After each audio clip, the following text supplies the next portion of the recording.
안녕하세요. 사연을 부탁해입니다. 오늘의 사연을 소개하겠습니다. 어느 날 회사에서 갑작스레 출장을 가게 되었습니다.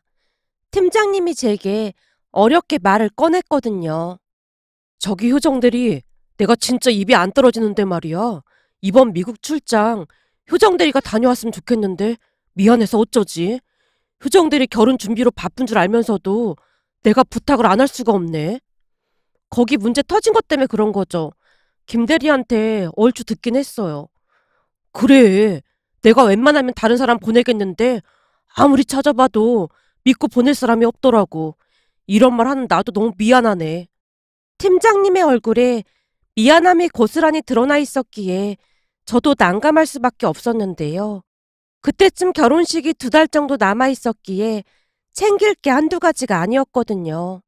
게다가 회사 일도 많아서 틈틈이 챙기느라 정신을 차릴 수가 없던 와중에 2주 동안이나 미국 출장이라니 심란한 마음에 저도 모르게 긴 한숨을 내쉬고 있었습니다.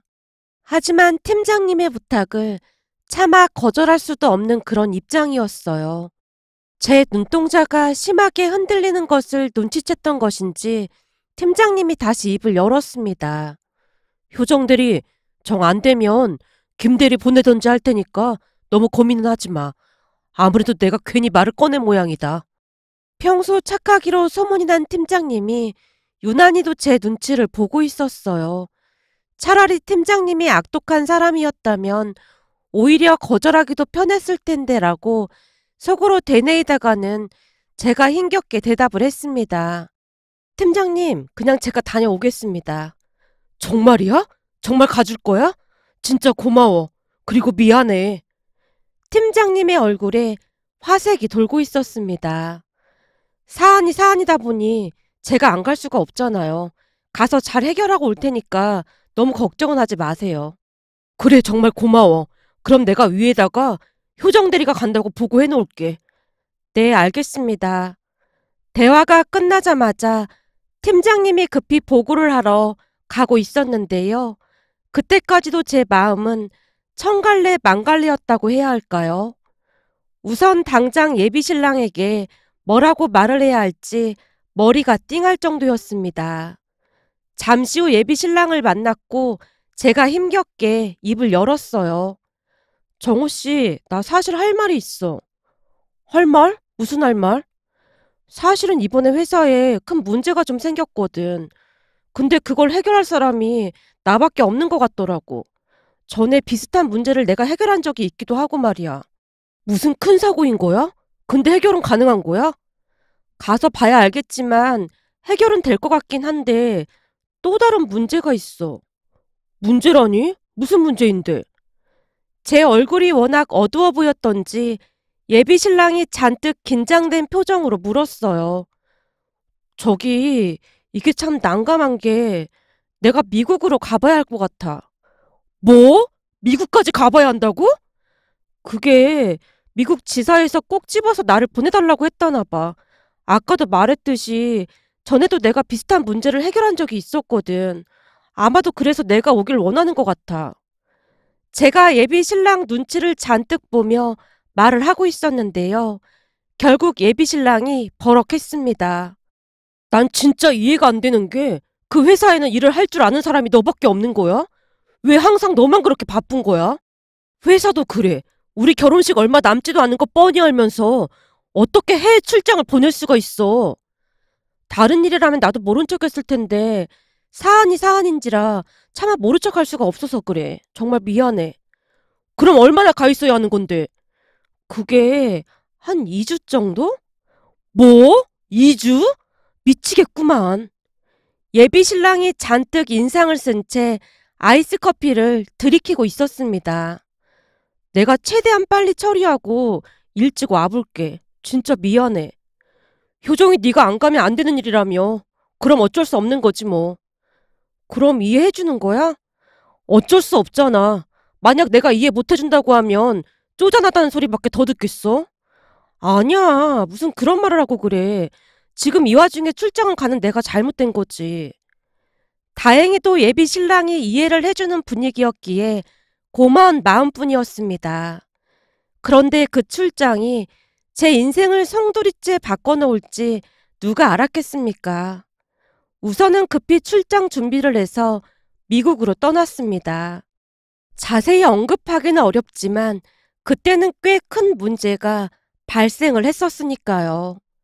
암튼 저는 미국 지사에서 하루하루 바쁜 시간을 보내고 있었습니다. 그렇게 한 4일 정도가 지났을까요? 어느 날 남동생에게 전화가 걸려왔습니다. 누나, 지금 통화 가능해? 가능하긴 한데 지금 한국은 새벽 아니야? 너 이 시간이면 꿈나라에 있을 시간이잖아. 근데 뜬금없이 웬 전화? 누나, 지금 농담할 때가 아니야. 혹시 매형이랑 연락은 자주 하고 있는 거야? 매형? 그냥 하루에 몇 번씩 카톡만 주고받고 있지. 내가 바쁘기도 하고 우리가 사귄 지 3년이 넘은 커플인데 시도 때도 없이 연락을 주고받고 그러진 않지. 근데 뜬금없이 그건 왜 묻는 거야? 제가 별 생각 없이 습관적으로 물었는데요. 휴대폰에서 동생의 긴 한숨 소리만 들려올 뿐 한동안 정막만이 감돌고 있었어요. 아마도 그 순간 무슨 일이 일어났다는 것을 직감했던 것 같습니다. 잠시 후 동생이 떨어지지 않는 입을 억지로 떼듯 말을 이어갔어요. 내가 웬만하면 이런 말 안 하려고 했거든? 근데 아무리 생각해봐도 이건 아닌 것 같아서 말이야. 그렇잖아. 누나가 지옥불로 들어가는 걸 그냥 보고만 있을 순 없잖아? 뭐? 그게 무슨 소리야? 내가 지옥불로 들어가다니. 제가 놀란 채 대묻던 순간 동생이 짜증스레 말을 꺼냈어요. 누나, 매형 원래 그런 사람이었어? 사람이 어떻게 그럴 수가 있어? 그게 무슨 말이야? 원래 그런 사람이라니. 둘이 사귄 지 3년이 넘었는데 누나는 진짜 모르고 있었던 거야? 아니면 이미 청첩장에 나와서 어쩔 수 없이 그냥 결혼하려고 했던 거야? 시우야, 누나가 알아들 수 있게 말을 해야지. 대체 무슨 일인데 그래? 그럼 누나는 진짜로 몰랐다는 말인 거지? 모르다니. 내가 모르긴 뭘 몰라. 그때쯤 뭔가가 심상치 않아 보였던지라 제가 다급한 목소리로 다시 묻고 있었는데요. 동생의 입에서 충격적인 말이 튀어나왔어요. 매형 여자 있는 거 진짜 몰랐어? 뭐? 여자? 여자라니 뭔 소리야? 순간 너무나 큰 충격을 받았던 나머지 제대로 이해를 하지 못했기에 오히려 제가 대묻고 있었어요. 한마디로 매형한테 누나 말고 다른 여자가 있단 말인 거지. 뭐? 여자가 있다니 말도 안 되는 소리를 하고 있어. 내 눈으로 똑똑히 봤어. 매형이 다른 사람이랑 있는 거. 그거야 회사 직원일 수도 있는 거잖아. 회식하느라 같이 있었던 것일 수도 있는 거고. 회식을 펜션에서 하나 봐. 그것도 단둘이. 뭐? 펜션? 그래. 사실 친구들이랑 제주도 여행 갔었거든. 근데 정말 다행이라고 해야 하나? 매형이 우리가 묵었던 펜션 바로 옆동에 묵고 있더라고. 그럼 혹시 그 사람도 널 본 거야? 당연하지. 조식 먹으러 내려갔는데 거기서 둘이 아주 다정하게 커피 마시면서 빵에 버터까지 발라서 먹고 있더라고. 가격이 좀 비싸도 조식 주는 곳으로 예약하자고 친구들한테 우겼었는데 다 이유가 있었다는 생각까지 들 정도야. 어이가 없었던 모양으로 동생 입에서 난데없이 조식 이야기까지 튀어나왔습니다. 동생과 통화를 하는 내내 눈앞이 깜깜해진 채 머릿속이 먹통이 되었다고 해야 할까요? 너무나 놀라서 눈물조차 나오지 않았으니까요. 제가 할 말을 잃은 채 전화기만 들고 있자 동생이 다시 말을 꺼냈어요. 누나, 난 이 결혼 절대 반대야. 그니까 잘 생각해봐. 그 사람은 뭐래? 직접 마주쳤다면서. 뭐라고 하긴 뭘 뭐라고 하겠어. 그 인간도 전혀 생각지 못했으니 커피까지 쏟고 난리도 아니었지. 그 인간이 나한테 절대로 누나한테 말하지 말아달라고 하면서 내 앞에서 무릎까지 꿇고 울고불고 난리도 아니었어. 딱 한 번 실수한 거라고 말이야. 근데 더 기가 막혔던 건 그 인간 옆에 있던 여자였는데 라며 동생이 그날 있었던 일에 대해 자세히 말을 해줬습니다. 그날 동생을 알아본 예비신랑이 놀라서 손을 벌벌 떨면서 덥석 무릎까지 꿇더랍니다. 그런데 그 순간 옆에 있던 여자가 급히 예비 신랑을 일으켜 세웠다네요. 자기야, 이왕 이렇게 된 거 파혼하고 나랑 결혼하자. 자기도 나랑 있는 게 더 행복하다고 했잖아. 더군다나 자기랑 나랑 뒤에서 이러고 있었던 거 효정이가 알면 걔 성격에 자기 절대 용서 안 할걸. 그니까 얼른 일어나. 자기가 무슨 죽을 죄를 지었다고 무릎까지 꿇고 이러고 있어. 우리가 죽도록 사랑한 게 그렇게나 죄가 되는 건 아니잖아? 넌 조용히 입 다물고 있어라. 이게 다 너 때문이야. 네가 가만히 있는 나 꼬셔서 이렇게 된 거잖아. 예비 신랑이 여자에게 고함까지 치고 있었다는데요. 여자가 눈 하나 깜빡하지 않은 채 제 동생을 노려보며 말했다네요. 저기요, 효정이 동생이라고요? 그럼 똑바로 전하세요. 정호 씨는 효정이가 아닌 나를 사랑하고 있다고 말이죠. 그럼 혹시 우리 누나랑 아는 사이라는 건가요? 아, 나요. 나 효정이 대학 동기 이하선이라고 합니다. 네? 누나 대학 동기요? 그니깐 대학 동기란 사람이 친구가 결혼할 남자랑. 순간 말문이 막힌 채 동생이 그 둘을 노려봤다는데요. 예비 신랑이 동생에게 다시 싹싹 빌더랍니다. 저남 진짜 실수야 실수. 난 진짜 관심도 없었는데 이 여자가 계속 연락하고 접근해왔다니까. 난 정말 억울해. 그니까 제발 누나한테 말하지 말아줘. 야, 뭘 멀뚱멀뚱 그러고 있어. 네가 이실 짓고 해야 할 거 아니야. 예비 신랑이 제 대학 동기 하선이의 팔을 툭툭 치며 말을 했답니다. 하지만 하선이는 이미 작정을 한 듯 동생에게 도발까지 했다고 하네요. 저기 동생이라면서 이런 사실을 보고도 눈 감아주고 그러진 않겠죠? 더 충격적인 말 해줄까요? 우리 만난 지 이미 1년이 넘었어요. 어때요? 이런데도 이 사람이랑 누나가 결혼하게 그냥 둘 거예요? 아, 물론 내가 효정이를 직접 만나서 이실직고 하긴 할 테지만 동생이 돼서 가만히 있으면 진짜 웃기는 거잖아요? 얼굴색 하나 바뀌지 않은 채 하선이가 말을 이어갔다는데요. 그 자리에서 동생이 다 뒤집어 엎고 싶었지만 그럴 때일수록 침착해야겠다는 생각이 들어 동생이 황급히 그곳을 나와버렸다고 합니다. 그렇게 화를 주체하지 못한 채 동생의 목소리가 높아져가고 있었습니다. 가만히 듣고 있다가 번뜩 정신이 들어 잠시 목소리를 가다듬고 제가 동생에게 물었어요.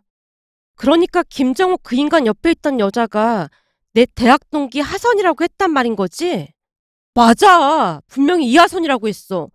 누나랑 대학 동기라고 하던데 친한 친구였던 거야? 동생의 물음에 하선이의 얼굴이 떠오르면서 평소 하선이가 제가 가진 모든 것을 부러워했던 모습이 떠올랐습니다. 대학을 다닐 때도 친구들에게 인기가 많았던 저와는 다르게 하선이는 늘 혼자일 때가 많았는데요. 그런 하선이가 안쓰러워 보여 제가 챙겨주곤 했었거든요. 하지만 하선이는 전혀 고마워하거나 하지를 않았던 것으로 기억이 나네요. 저로 인해 친구들도 많이 사귈 수 있었음에도 그것에 대해 전혀 고마워한 적이 없었으니까요. 아니죠. 오히려 있지도 않은 말로 이간질을 하고 다녀서 제가 곤란한 상황에 처한 적도 있었습니다. 그때 당시 대학 선배가 저를 좋아한다고 고백을 한 적이 있었는데요. 제가 좋아하는 스타일도 아니었고 무엇보다도 저는 대학 때 남자친구를 사귀고 싶은 마음이 없었어요. 선배들 이야기를 들어보면 대학 때 사귀다 헤어지게 되면 곤란한 상황이 많이 발생한다고 들었거든요. 거기다 대학을 졸업하고 저는 바로 미국으로 유학을 갈 생각이었기에 괜히 곤란한 상황을 만들고 싶지가 않았습니다. 이런저런 이유로 저는 대학 때 절대 남자친구를 사귀지 않겠다고 다짐까지 했을 정도였어요. 그랬기에 선배가 제게 고백을 했을 때 정중하게 거절을 했습니다. 아마도 하선이가 그 선배를 좋아하고 있었던 모양으로 어느 날 저를 한 카페로 불러서는 다짜고짜 물었어요. 효정아, 용수 선배가 너한테 고백했다던데 네가 찾다는 거 정말이야? 어? 아, 그게 고백이라고 하기보다는 그냥 내가 마음에 좀 든다고 했던 것뿐이야. 그치만 난 대학 졸업하고 미국으로 유학 갈 예정이라 남자친구 사귈 여건이 안 된다고 잘 말했어. 용수 선배도 알았다고 했고 말이야. 내 주제에 누굴 차고 말고 할 것도 없잖아. 찬 게 맞네. 근데 용수 선배는 네가 왜 좋다는 건데? 그건 나도 모르겠어. 그냥 잠깐의 감정이지 않을까? 하긴 네가 워낙 나대니까 한번 꼬셔보려고 그랬던 걸 수도 있겠다. 어? 나대다니 그게 무슨 말이야? 내가 틀린 말 한 거 없잖아. 사실 도 엄청 나대잖아. 그래서 남자들을 좀 쉽게 보는 경향이 없잖아 있어. 원래가 남자들은 쉬워 보이는 여자한테 먼저 들이대기 마련이거든. 하선이가 불만 가득한 얼굴로 제게 쏘아붙이듯 말을 하고는 급한 일이 있다며 급히 어디론가 가는 듯해 보였습니다. 그런데 그 뒤 하선이가 이상한 소문을 퍼뜨리고 다녔다고 하네요. 그 바람에 선배들뿐만 아니라 동기들까지 저를 피했을 정도였으니까요. 어느 날 친한 친구 은채가 제게 물었거든요. 효정아, 그 소문 진짜야? 무슨 소문? 네가 용수 선배를 차버린 이유가 그 선배 집이 가난해서 그랬다는 소문 말이야. 뭐? 그게 무슨 소리야? 용수 선배 집이 가난하다니. 그럼 그렇지. 네가 그럴 사람이 아닌데 뭔가 이상하다 싶었어. 대체 무슨 말을 하는 거야? 지금 학교에 네가 용수 선배를 찬 이유가 가난해서 그랬던 거라고 소문이 파다해. 그래서 내가 소문의 출처에 대해 좀 알아봤는데 알고 보니 하선이 입에서 나온 말이라고 하더라고. 그 말에 기가 막힐 수밖에 없었는데요. 누가 보더라도 이간질이라는 생각밖에 들지가 않았습니다. 결국 머리끝까지 화가 난 제가 과 동기와 선배들을 불러놓고는 하선이에게 이실직고 하라고 윽박까지 질러댔는데요. 그날 하선이가 말하길 사실은 자기가 용수 선배를 마음에 들어하고 있었는데 용수 선배가 저를 좋아하고 있다는 말에 질투가 나서 그랬다고 눈물 콧물까지 흘리며 몇 번이나 미안하다는 말을 했습니다. 그렇게 하선이가 모두가 보는 앞에서 제게 무릎까지 꿇고 용서를 빌어댔기에 차마 더 이상 몰아붙일 수가 없었어요. 그때의 충격으로 인해 하선이와 서먹서먹하게 지낼 수밖에 없었고요. 그 뒤 대학을 졸업하고 저는 미국으로 유학을 떠났습니다. 친하게 지내던 몇몇 친구 빼놓고는 연락을 끊고 지내고 있었는데요. 유학을 다녀온 후 얼마나 지났을까요? 어느 날 하선이가 제 SNS를 보고는 연락을 해왔습니다. 오랜만에 만난 하선이는 예전 일을 다시 사과하며 제게 그렇게나 잘할 수가 없었어요. 저뿐만 아니라 저랑 친하게 지내던 친구들에게도 워낙 잘했기에 친구들도 서서히 마음을 열었고 같은 모임 멤버가 되었습니다. 그러면서 예비 신랑도 소개해주고 했었는데 그런 사달이 날 줄 누가 상상이나 했겠습니까? 문득 돌이켜보면 하선이가 작정하고 예비 신랑에게 접근을 했던 게 아닌가 싶었어요. 물론 그런 하선이에게 넘어간 예비 신랑도 한심하기 짝이 없었고 말이죠. 한마디로 제가 사람 보는 눈이 없어도 한참 없지 않았나 한동안 후회하고 또 후회했답니다. 그날 새벽 동생과 긴 시간 통화를 하면서 서서히 마음을 정리하고 있었던 것 같습니다. 그렇잖아요. 양다리를 걸친 상대가 모르는 사람이라고 해도 기가 막힐 노릇인데 하물며 제 대학 동창과 그랬다는 사실에 충격이 이만저만이 아니었으니까요. 사람 마음이라는 것이 참 간사했던 것이 분명히 정말 많이 사랑하고 있었음에도 한 번 마음이 돌아서니 차갑게 식어버린 채 아무런 감정도 느껴지지 않았습니다. 우선은 회사 일을 처리해야 했기에 마저 마무리를 하고 있었는데요. 그 사이 예비신랑, 아니죠.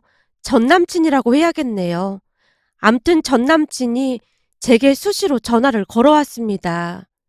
그 사건이 있기 전에는 시차가 맞지 않아 전화가 어렵다고 했던 인간이 언제 그랬냐는 듯이 연락을 해왔습니다.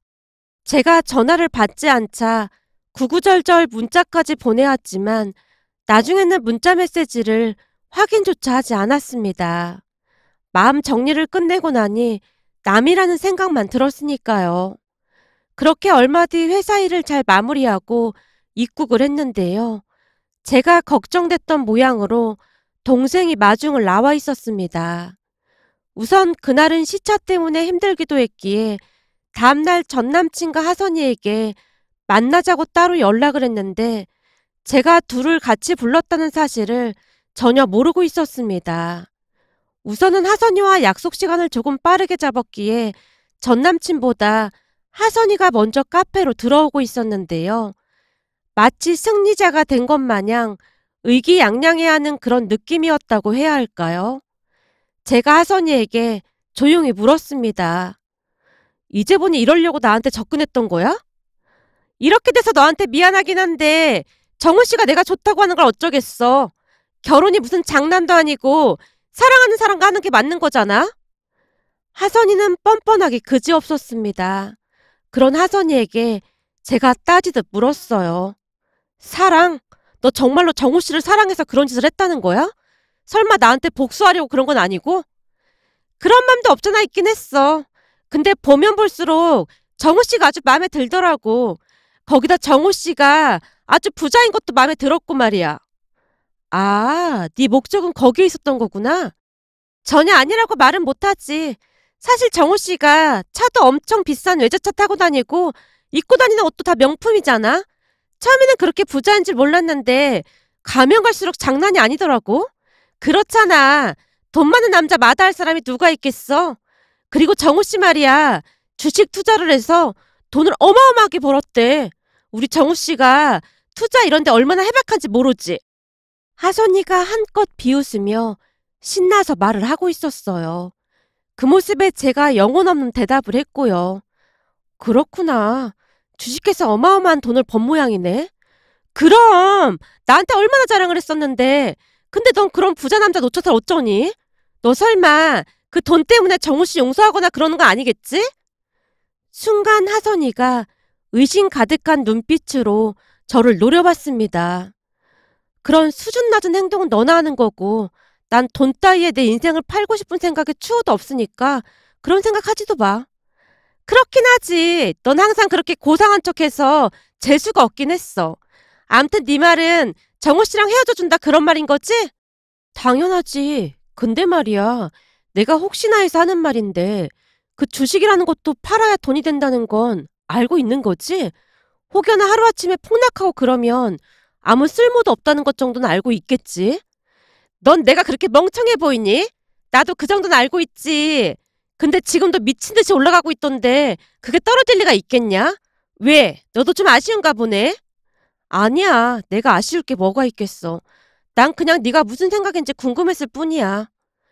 제 말에 하선이가 다시 비웃고 있었는데요. 그 사이 전 남친이 허겁지겁 카페 안으로 뛰어들어오다가는 하선이를 보자마자 놀란 채 외쳤어요. 네가 여기 왜 있는 거냐? 넌 진짜 낯짝도 두껍다. 정우 씨가 그렇게 발악해도 효정이가 절대 안 받아줄 거니까 나중에 낙동강 오리알 신세 안 되려면 나한테 잘해야 할걸? 저를 앞에 두고 둘이서 옥신각신 하고 있었습니다. 한마디로 둘 다 제게 미안해하는 모습조차도 없어 보였다고 해야 할까요? 하지만 곧 정신이 돌아온 모양으로 전 남친이 제게 빌어댔습니다. 효정아, 내가 잘못했어. 한 번만 용서해줘. 난 싫다고 했는데 얘가 날 계속 꼬드겠다니까. 난 이런 종류의 여자 아주 질색이야. 제발 나 좀 믿어줘. 우리 청첩장까지 다 나왔는데 설마 이대로 끝내는 건 아니겠지? 앞으로 살아갈 날이 구말리 같은데 그깟 청첩장이 문제겠어? 난 이미 맘 떠났으니까 둘이 알콩달콩 잘 살아. 내가 보니 하선이가 널 아주 끔찍히 생각하더라. 아무리 봐도 니들 둘이 진짜 잘 어울리긴 하는 것 같아. 그럼 우리 이제 두 번 다시 마주치는 일 없도록 하자. 비록 끝이 좋진 않았지만 그동안 많이 고마웠어. 라며 제가 그곳을 나오고 있었는데요. 전 남친이 저를 따라 나와서는 울며불며 난리도 아니었습니다. 하지만 제 마음은 확고했기에 바로 결혼식을 중단시킨 채 예약되어 있던 모든 것들을 다 취소했습니다. 물론 위약금이 들긴 했지만 전혀 아깝지가 않았어요. 그러던 어느 날 퇴근을 하려고 회사를 나섰는데요. 전 남친이 회사 앞에 버티고 서 있었습니다. 그 모습에 제가 조용히 말을 했어요. 무슨 일인지는 모르겠지만 행패 부리면 저기 경비 아저씨가 경찰에 신고해주기로 했어. 그러니까 웬만하면 그냥 조용히 돌아가. 알았어. 시끄럽게 안 할 테니까 잠깐만 얘기 좀 하자. 파혼은 파혼이고 우리가 그것만으로 얽혀있는 건 아니잖아? 그게 무슨 소리야? 효정아, 너 그런 사람 아니잖아. 왜 모른 척이야? 뭘 말이야? 난 대체 무슨 말을 하는지 모르겠는데? 제가 어깨를 들썩이며 영문을 모르겠다는 표정을 짓고 있었는데요. 전 남친이 다급한 목소리로 말을 꺼냈어요. 효정아, 그 주식 말이야. 주식? 뭔 주식? 아니, 너 대학 다닐 때부터 주식 동아리에서 활동도 하고 그랬다고 하면서 그 해외 주식 투자해서 자산 엄청 많이 불렸다고 했잖아. 그래서 나도 그 얘기 듣고 금융 투자에 대해 한번 배워볼까 해서 너 주식 계좌로 100만 원 넣고 너가 대신 거래해줬었잖아. 그래서 그 100만 원을 달라고 이렇게 징징대는 거야? 너가 저번에 말했잖아. 그때 네가 1억을 투자해서 5억을 불렸었는데 내가 투자한 100만 원이 행운의 돈이었던 것 같다고 나한테 고맙다고 했었잖아. 그니까 한마디로 내가 한몫한 거나 마찬가지니까 수익의 반은 나눠줘야 하는 게 맞는 거잖아. 뭐? 수익의 반을 달라고? 이거 완전 미친 인간이었네. 딸랑 100만 원 투자해놓고 그게 말이나 되는 소리야? 내가 그 100만 원은 그냥 돌려줄 테니까 그걸로 깎아 사 먹고 떨어져. 아니다. 그래도 예정이 있는데 그건 좀 심한 것 같긴 하네. 그지. 효정이 네가 그렇게 독한 사람은 아니었잖아. 그니까 나한테도 좀 나눠줘. 그때 너 주식 계좌에 있는 그 큰 돈 보고 어차피 결혼하면 다 내 돈이냐 마찬가지니까 그거 믿고 대출 엄청 받아서 차도 사고 이것저것 다 쓰고 다녔어. 우리 결혼 안 하면 나 파산 신청해야 되는 거 너도 알고 있잖아. 너 학교 다닐 때 산수 못했지? 계산이 안 되냐?